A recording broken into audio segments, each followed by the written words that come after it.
अस्सलाम वालेकुम दोस्तों, मैं हूं ज़हीर अब्बास और आप चैनल देख रहे हैं सिंदसील शौकीन। दोस्तों, आज इस मुर्गी को बैठे हुए पूरे 18 दिन हो गए हैं और आज मैं इसको उठा रहा था कि दाना पानी के लिए निकालूं। इसका एक चिक आज निकल गया है, ठीक है। तो मैंने इसको नहीं निकाला। मैं सोच रहा हूं कि आज इसको निकाल के और अभी ज़बरदस्ती में इसको थोड़ा बहुत दाना वगैरह खिलाकर और फिर मैं इसको बिठा दूँ, क्योंकि सिर्फ ये एक ही चिक निकला है और बाकी के अंडे इसके अभी तक क्रैक भी नहीं हुए हैं। तो इसका मतलब है कि अभी भी अंडों में 2 दिन लगेगा। तो दुआ कीजिएगा कि सारे अंडे जो हैं वो क्रैक हों, सब में से बच्चे निकलें इंशाल्लाह ताला। तो अभी ज़बरदस्ती इस चिक को जो है वो यहीं बिठाकर और ये ज़बरदस्ती इसको उठाकर और अब मैं दाना पानी करा के और वापसी इसको बिठा दूंगा। तो कल परसों इसको निकालने की ज़रूरत नहीं पड़ेगी इंशाल्लाह ताला। फिर जो भी रिज़ल्ट मिला वो भी आपसे शेयर करूँगा। Thank you very much. दोस्तों, आज इस मुर्गी की हैचरी होते हुए आज 48 घंटे कंप्लीट हो गए हैं, मतलब 2 दिन हो गए हैं। इनमें से एक चूज़ा जो ये मुर्गी के साथ खड़ा हुआ है, इसको निकले हुए पूरे 48 घंटे होने वाले हैं, ठीक है। और ये चूज़े बाद में निकले हैं, लेकिन मुर्गी को मुझे इंगेज रखना है क्योंकि इसके अंडे पीछे से काफ़ी रह गए हैं, ठीक है। इसका रीज़न भी मैं आपको बताता हूँ। इसको एंगेज किस तरीके से रखना है वो तरीका भी मैं आपको बता देता हूँ। दोस्तों, वक्फों में ये वीडियो मैं इसलिए बना रहा हूँ ताकि आप लोगों को पता चले कि ये क्या पूरा का पूरा सिनेरियो क्या बन रहा है पीछे, ठीक है। और बहुत इंपॉर्टेंट है ये, क्योंकि देखिए कि अगर 3 चूज़े निकल गए हैं तो अब अगर ये चूज़े मैं मुर्गी के साथ छोड़ूंगा ना, ये अंडों को टाइम नहीं देगी। ये बच्चों में मसरूफ़ हो जाएगी, इनको पालना शुरू कर देगी, ठीक है। तो वो अपनी जगह पर सही है, लेकिन हमें बकाया बच्चे भी निकलवाने। तो इसके लिए मैं आपको अंडे दिखा देता हूँ पहले और फिर आपको मैं बताता हूँ आगे क्या करना है आपने। तो जी हाँ दोस्तों, ये वो अंडे हैं टूटे हुए, ठीक है। ये बच्चा बस तकरीबन शाम तक इंशाल्लाह ताला ये भी आ जाएगा बाहर। इसमें से ये अंडा अभी तक ये क्रैक नहीं हुआ है।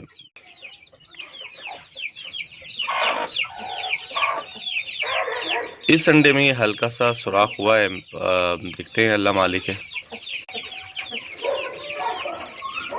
ये अंडा भी क्रैक हो रहा है। अच्छा, मैंने 48 घंटों की आपसे बात की ना। 24 घंटे पहले मैंने इसको ज़बरदस्ती निकाल के और दाना पानी कराया था। उसकी वीडियो मैं इसके साथ टच की हुई है शुरू में। और उसके बाद फिर इसने शाम के टाइम में कोई ज़ाहिर सी बात है बैठी रहेगी मुर्गी, गर्मी भी बहुत ज़्यादा है। तो इसने 2 दफ़ा बीट की है, लेकिन दोनों दफ़ा इसने बीट साइड में की है, इस जगह पर।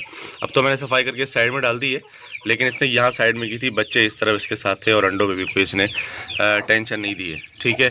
तो बस आपने ये याद रखना है किस तरीके से आपने मैनेज करना है। आगे मुर्गी खुद मैनेज करती है, कुदरती उसके पास इतनी सलाहियत होती है कि वो चीज़ों को मैनेज कर ले। बाकी 2 के लिए दुआ कीजिएगा, ये 3 भी खैर से निकले और 2 भी क्रैक हों, अल्लाह करे इंशाल्लाह। 3 बच्चे टोटल निकल चुके हैं, जिसमें से 2 के छिलके उठा के मैंने यहाँ डाल दिए ताकि यहाँ पर बच्चों के बैठने की जगह बन जाए। और एक छिलका यहीं पर था, आप देख सकते हैं कि ये छिलका अब यहाँ पर मौजूद नहीं है। उसकी वजह यह है कि जो छिलका होता है ना, इसको भी वो बारीक बारीक तोड़ के मुर्गी अपने बच्चों को खिलाती रहती है। ये अंडा खाली हो जाएगा, फिर इसको भी इसी तरीके से इनको खिलाएगी, बारीक बारीक तोड़ के इनको खिलाती रहती है, इनको कैल्शियम मिलता रहता है। तो दोस्तों, मुर्गी को एंगेज रखने के लिए मैं इस तरीके से करूँगा। मैंने फिर दोबारा इसको निकाला है, मैं इसको दाना और पानी करा दिया है। बीट इसने थोड़ी सी उतार दी क्योंकि अंदर ये कर चुकी थी बीट, ठीक है। तो अब ये बिल्कुल फ्रेश हो गई है। दोबारा मैं इसको बिठा दूंगा तो ये दोबारा 24 घंटों के लिए बहुत आराम से बैठ सकती है और ये अंडों पे टाइम देगी, तो इंशाल्लाह रिजल्ट अच्छे मिलेंगे। अंडों पर नहीं बैठेगी तो अंडों में बच्चे फंस जाएंगे और मर जाएंगे, ख़राब हो जाएंगे, ठीक है दोस्तों। तो आप लोग प्लीज़ दुआ कीजिएगा कि सारे बच्चे निकलें। बाकी इंशाल्लाह दोबारा मैं इसके साथ वीडियो टच करके फिर इसमें लगाऊंगा। शुक्रिया। अस्सलाम वालेकुम दोस्तों, जिस वीडियो का सफ़र हमने 3 दिन पहले शुरू किया था, आप लोगों को पता है कि जिस मुर्गी की मेरी हैचरी यहाँ पर शुरू हुई थी 3 दिन पहले, आज उसके फाइनल रिज़ल्ट का दिन है। आज उसका डे 21 है फाइनली। और आज देखते हैं कि अंडों की क्या पोजीशन है और क्या नहीं है।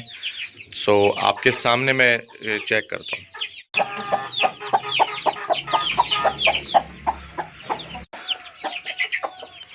जी दोस्तों, माशाल्लाह से ये रिज़ल्ट आपके सामने है। मैंने इस मुर्गी के नीचे 8 अंडे रखे थे टोटल, जिसमें से सिर्फ ये 1 अंडा रह गया था। कल सुबह में इसके 5 अंडे बचे थे जो मैं लास्ट देखकर गया था। उसके बाद रात में इफ्तार के वक्त मैंने दोबारा आकर चेक किया था तो माशाल्लाह से 4 बच्चे और निकले हुए थे और ये सिर्फ 1 अंडा पेंडिंग में था। रात में माशाल्लाह से ये बच्चा भी निकल गया है, पता नहीं कौन सा है इनमें से, पता भी नहीं चलेगा। 16 पूरे के पूरे बच्चे निकले हैं, ठीक है। ये पूरे 8 बच्चे हैं। मैं आपको पहले ये बताता हूँ कि ऐसा क्यों हुआ, 72 घंटे पहले इसकी हैचरी क्यों शुरू हुई और बाकी की हैचरी वो 72 घंटों में क्यों हुई, लेट क्यों हुए, एक साथ हैचरी शुरू क्यों नहीं हुई। सो मैं आज आपको इसकी डिटेल बताता हूँ। की वजह ये रही होगी, जो मेरी अपनी ऑब्जर्वेशन है, कि जब हम अंडे मुर्गी देती है जहाँ पर भी देती है, ठीक है, तो वो कुछ लोग ऐसा करते हैं कि वो अंडे वहाँ से नहीं उठाते और मुर्गी वहीं कंप्लीट अंडे देती रहती है। सो क्या होता है कि मुर्गी जब वो अंडे देने के लिए बैठती है, अंडा देने के लिए बैठती है, तो वो वहाँ पर टाइम लगाती है। कभी कभी मुर्गियाँ घंटों भी लगा देती हैं और कभी वो 5-10 मिनट में फारिग भी हो जाती हैं, ठीक है। तो जो मुर्गियाँ ज़्यादा अंडों पर टाइम देती हैं तो उन अंडों को तपिश मिलने शुरू हो जाती है, कहीं ना कहीं उन अंडों में बच्चा जनरेट होना शुरू हो जाता है। सो इस वजह से जो अंडे जल्दी जो है वो क्रैक हो जाते हैं, वो जल्दी हैच हो जाते हैं। एक वजह ये है। दूसरी वजह ये है कि जब हम अंडे उठाते हैं, कुछ लोग, मैं अंडे वहाँ से उठा लेता हूँ जहाँ पर मुर्गी अंडे देती है, वहाँ से उठाता हूँ मैं अंडे। तो जो अंडे उठाने वाले लोग हैं, हम लास्ट के अंडे छोड़ देते हैं मुर्गी को एंगेज करने के लिए। जी मुर्गी एंगेज रहे, वो अंडों पर बैठी रहे, पता चले कि मुकम्मल कुड़ुक हो गई है या नहीं हुई है। तो इस वजह से भी हम लोग वहाँ पर अंडे छोड़ते हैं और आखिर के वो जो 1 या 2 अंडे होते हैं उन पे मुर्गी ज़्यादा टाइम लगा देती है और उसके बाद हम उन्हीं अंडों को उठा के दूसरे अंडों के साथ मिलाकर और मुर्गी को हम उस पर कुड़ुक पे बिठा देते हैं, जिसकी वजह से वो लास्ट वाले अंडे जल्दी क्रैक हो जाते हैं और बाद वाले अंडे देर से क्रैक होते हैं। दूसरी वजह ये हो सकती है, और भी बहुत सारी वजह हो सकती है, किसी की ऑब्जर्वेशन से इनकार नहीं है, कोई भी वजह हो सकती है, ठीक है। अगर ऐसा हो जाए तो आपने क्या करना है, मैंने आपको इसकी शुरू की पार्ट्स में मैं आपको बता रहा हूँ कि किस तरीके से आपने मुर्गी को एंगेज करना है ताकि वो अंडों को टाइम दे और आपके एक कंप्लीट अंडे हैच करे। अमूमन ऐसा होता है कि जब बच्चे निकल आते हैं तो मुर्गी बच्चों को एंटरटेन करने लगती है। अगर ये केज थोड़ा सा बड़ा होता तो मुर्गी इन बच्चों को एंटरटेन करने लगती, क्योंकि बच्चे इस एरिया से निकल के बाहर जाते और मुर्गी उन बच्चों के पीछे बाहर जाना शुरू कर देती, जिसकी वजह से बकाया अंडों पर बाकायदगी से टाइम नहीं मिलता, तो वो अंडे कहीं ख़राब हो जाते। सो दोस्तों, उन बच्चों को मैंने बाहर निकाल दिया है माँ के साथ, क्योंकि ये परेशान हो रहे थे, बच्चे भी अंदर परेशान हो रहे थे, माँ बाहर परेशान हो रही थी, बिल्कुल खा नहीं रही थी। और अब मैंने बच्चे बाहर निकाल के दिए हैं तो माशाल्लाह ये खा पी रही है, ठीक है। तो हम लोग बात कर रहे थे कि अंडों पर किस तरीके से इसको एंगेज करना है। अगर ये टाइम नहीं देगी तो अंडे वो ख़राब हो जाते। पिछले क्लिप्स में मैं आपको ये बता चुका हूँ कि किस तरीके से आपने बिठाना है, फिर भी मैं इसको थोड़ा सा रिपीट करता हूँ कि जब भी आपके चिक्स अगर पहले निकल आएँ 1 या 2 या जो भी जिस क्वांटिटी में आपके निकलें और पेंडिंग में आपके अंडे बच जाएँ, तो आप मुर्गी को आराम से बाहर निकालें। जो भी बच्चे उसके हैच हो चुके हैं उन बच्चों को उठा के भी उसके साथ बिठा दें, बाहर ही निकाल दें। किसी ऊंचे बर्तन में जो है वो दाना दे दें ताकि बच्चे उस दाने तक नहीं पहुँच सकें और मुर्गी आराम से दाना खा ले, ठीक है। तो इसी तरीके से आपने दाना और पानी मुर्गी को डेली खिलाना पिलाना है जब तक आपके अंडे हैच हों। जब तक की मुराद ये है कि 21st डे या 22nd डे लास्ट, इनफ। इससे ज़्यादा आपने मुर्गी को अंडों पर नहीं बिठाना है। 21वें 22वें दिन आप उठा के अंडे को अगर ज़ोर से शेक करेंगे तो आपको पता चल जाएगा कि आपका अंडा ख़राब हो चुका है। वो अंदर से शेक होना शुरू हो जाएगा, आवाज़ आनी शुरू हो जाएगी, पानी के छलकने की आवाज़ आएगी, तो आप समझ जाइए कि आपका अंडा ख़राब हो चुका है।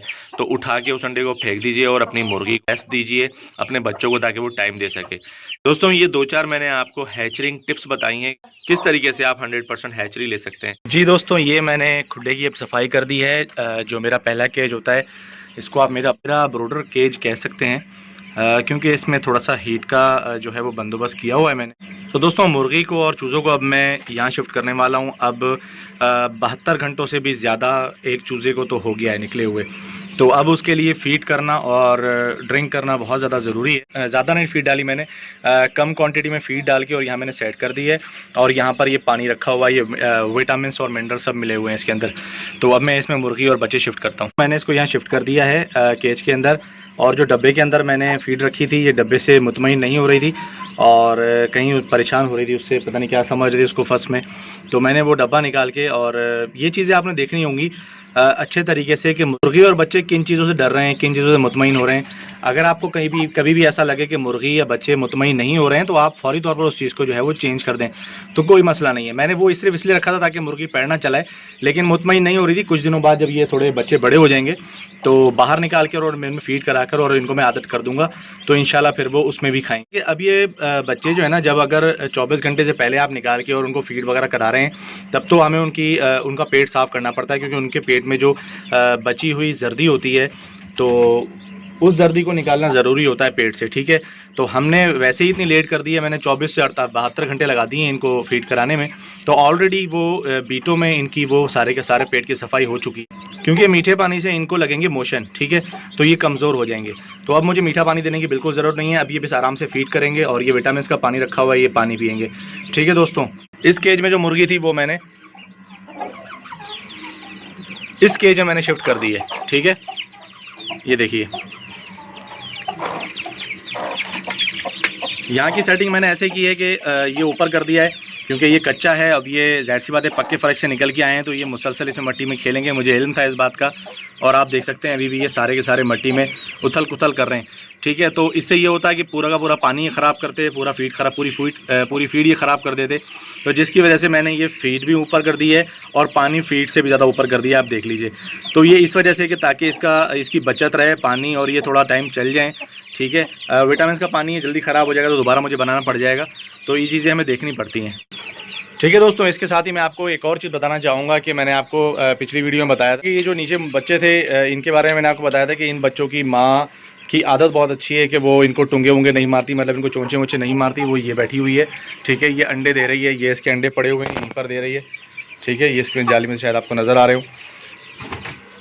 शायद दोस्तों उस दिन वीडियो में मुर्गी ने मेरी ये बात सुन ली और उसको बिल्कुल नागवार गुजरी और उसने वही प्रैक्टिस शुरू कर दी जो आम मुर्गियों के रूटीन की प्रैक्टिस होती है। वो अपने बच्चों को उसने टुंगे मारने शुरू कर दिए। अगले दिन से ही उसने ये कहानी शुरू कर दी थी जिसकी वजह से मुझे उससे बच्चों से अलग करना पड़ा। तो आज मैंने मजबूरी जब वो मुर्गी दूसरे केज, इनके केज में जब मैंने शिफ्ट किया, क्योंकि मेरे पास ब्रूडर 3 केज हैं तो तीसरा केज भी उनकी वजह से रिज़र्व करना पड़ा। तो ये बच्चे, मैंने वही बात कही थी वीडियो में कि लावारिस वाली ज़िंदगी गुजारेंगे, तो मैंने मजबूरी इनको फ़िलहाल इस बड़े केज के अंदर शिफ्ट कर दिया। इसके अंदर 3 मुर्गियां हैं ऑलरेडी। ठीक है, एक इनकी माँ है और 2 दूसरी मुर्गियां हैं। तो यहाँ मैंने सिर्फ इनको इसलिए रखा है, बाहर ये चूज़े इनके ऊपर आफत बुला देंगे, यहाँ पर माँ कुछ ना कुछ इनको कवर दे देगी या दूसरी मुर्गियाँ कुछ रहम कर लेंगी। तो सुबह तक मैं देखूँगा अगर ज़्यादा बदसलूकी का इनके साथ मुजाहरा किया गया तो मुझे ये बच्चे यहाँ से भी निकालने पड़ेंगे। ठीक है, तो दुआ कीजिएगा कि ज़रा इनके आपस में अमन हो जाए और आपस में ही सेट रहें। दोस्तों इन बच्चों के लिए दुआ कीजिएगा, खैर से परवान चढ़ें। Thank you very much. दोस्तों मेरी ये टुकड़ों टुकड़ों में बनी हुई वीडियो अगर आपको पसंद आई हो तो प्लीज़ वीडियो को लाइक कीजिएगा, चैनल को सब्सक्राइब कीजिएगा, बेल आइकन ज़रूर प्रेस कीजिएगा ताकि आने वाली नई वीडियोज़ आपको जल्द से जल्द मौसूल हों। बहुत बहुत शुक्रिया। खुदा हाफिज़।